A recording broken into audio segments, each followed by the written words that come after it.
Binge Rampage.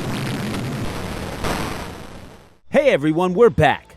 After the death of Carl, which we were regrettably wrong about, we lost a few key members of our team. We finally returned. We're truly sorry for the radio silence on our end, and we've now expanded the team to guarantee that we put out new videos on a regular basis moving forward.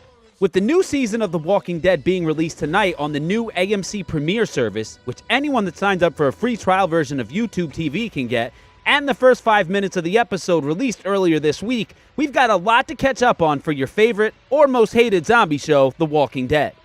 Warning, beyond this point there are spoilers for people who are not up to date on The Walking Dead television series and the comics. Before we get into what's to come in Season 9, we just wanted to take a moment of silence for the first son of the apocalypse, Carl Grimes.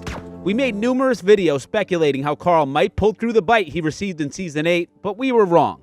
And even though we believe it was a bad decision, we're going to keep following the show and making videos for all the fans and the people who just can't look away from the train wreck that the series has become. This year's October 7th premiere is the earliest to date in the history of the show, and it clocks in at one of the longest runtimes ever. The almost 90-minute installment in the Walking Dead series is bound to be packed with a lot of surprises and hopefully even more action. With a brand new title sequence that reminds us a little bit of American Horror Story, we know that the new showrunner really wants to change the tone and pace of the series in every way. A big piece of news that was made public late in the spring seems like the last straw for a lot of fans: Andrew Lincoln leaving the show. The comic book series has always been Rick's story, with Carl being his sole motivation. Now that he doesn't have his son in the show anymore, all bets are off.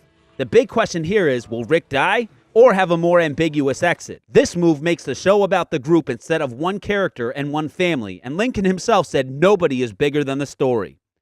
Andrew Lincoln dropped a few hints about Rick's fate during the San Diego Comic-Con panel. My relationship with Mr. Grimes is far from over.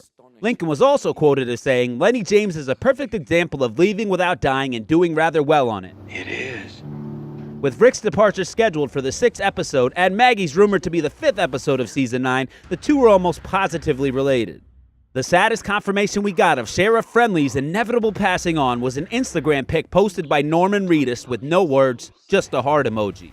No matter what, Lincoln's association with the series is far from over, as he is scheduled to shadow a director in Season 9 and actually direct an episode in Season 10, following his fellow Dead alumni Michael Kudlitz, who is directing Season 9 Episode 7 titled Stradivarius. As of now, Lauren Cohen is signed on to an action comedy series on ABC called Whiskey Cavalier, and is only set to do a limited amount of episodes of TWD in Season 9. Cohen, unlike Lincoln, has a confirmed open-ended departure. This means that Maggie definitely won't die on screen, but she will be gone from the series for the indefinite future, which will inevitably create a huge power vacuum in the show that Daryl alone cannot fill. It's not over till he's dead! There is in fact a rumor floating around about a fan-hated character biting the dust, but we'll get to that later.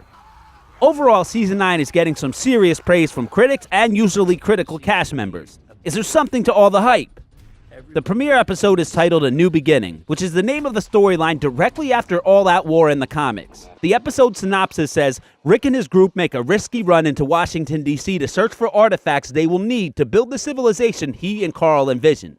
Given the numerous trailers and promotional photos showing footage of the survivors in our nation's capital, this isn't much of a surprise. Based on footage from the previous trailers and a confirmation from Jesus actor Tom Payne, we know the series does have a time jump, and it picks up about 18 months after All-Out War. Like the comics, the series may start with the introduction of a new group led by a woman named Magna, who have all already been cast and teased in the promotional footage.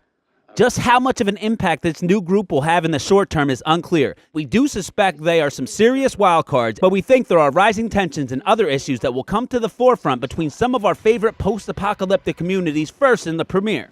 Thing is, you changed them, Rick. The survivors are running out of resources rapidly. We see Daryl and Rick sporting brand new close-range weapons. They are finding ways to make their society self-sustainable, which is the only way they can guarantee their children a future. From the promotional footage, we've seen that the communities have followed Georgie's manuscript. There's even an Easter egg to the Commonwealth on one of the windmills here.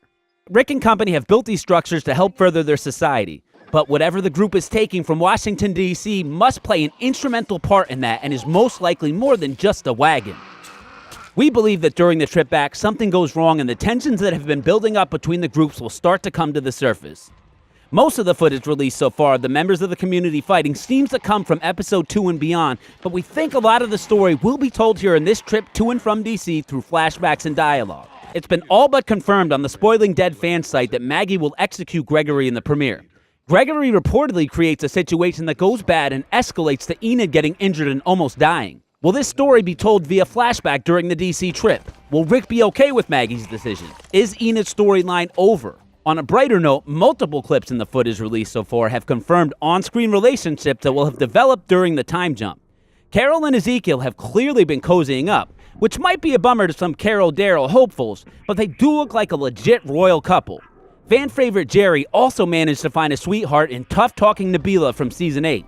Many fans have been asking for a Daryl-Rosita romance, but so far that one's still up in the air since Eugene and Rosita may have their own love story to tell. Overall, we think this premiere episode will show us how these inter-community conflicts have progressed, although aside from maybe Gregory and poor Ken the red shirt, we don't think we'll see any major character deaths.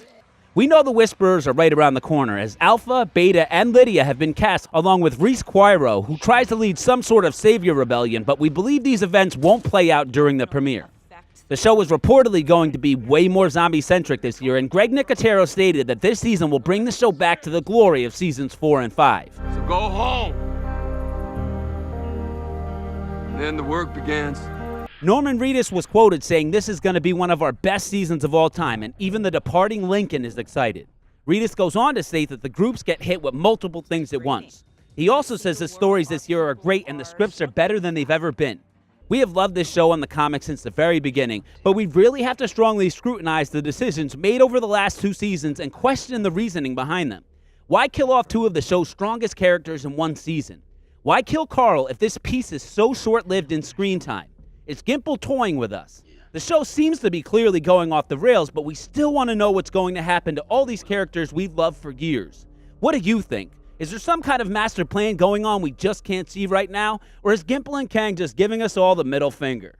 Thanks so much for watching our videos. We'll be on the lookout for more evidence to support or disprove our theories and statements, but in the meantime, please let us know what you think in the comment section below. Turn on the notification button for our channel so you can see our next video as soon as it comes out, and don't forget to subscribe. Can't wait!